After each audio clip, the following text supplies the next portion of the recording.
Hi. In this From the Desk, I'd like to share with you a conversation I had recently about influence. Now, we started with picture, if you would, a person who you think has or has had great influence. And then we moved on to, so what does it take to have that kind of influence anyway? Does it take expertise? Does it take charisma? Does it take conviction?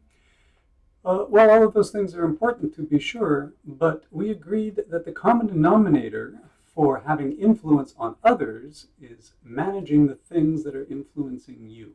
What do I mean by that?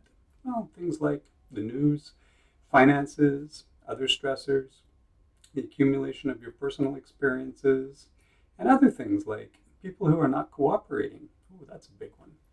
Or people who are not being considerate, for example, or people who are just, for some reason, pressing your hot buttons for their own purposes. That happens. So getting back to influence, we agreed that the basic premise is you have to have, or in order to have great influence, you need to project great clarity. And to have great clarity, you need to manage anything that is disruptive to your message or to yourself. Now, not to sound all self-promotional, but we agreed that identifying and managing the things around you is what the hot button solution training is all about.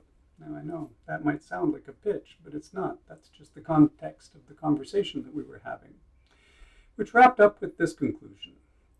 Learning to see or detect the source of the disruptions around you, and then learning the tools to manage those disruptions leads to you having the ability to have great influence. So that's a snapshot of the conversation I was having about the power of influence. And I thought it was a good idea to share it with you. It really intrigued me. So I want to thank you for watching, and I want to also wish you a wonderful rest of the day. Thanks again.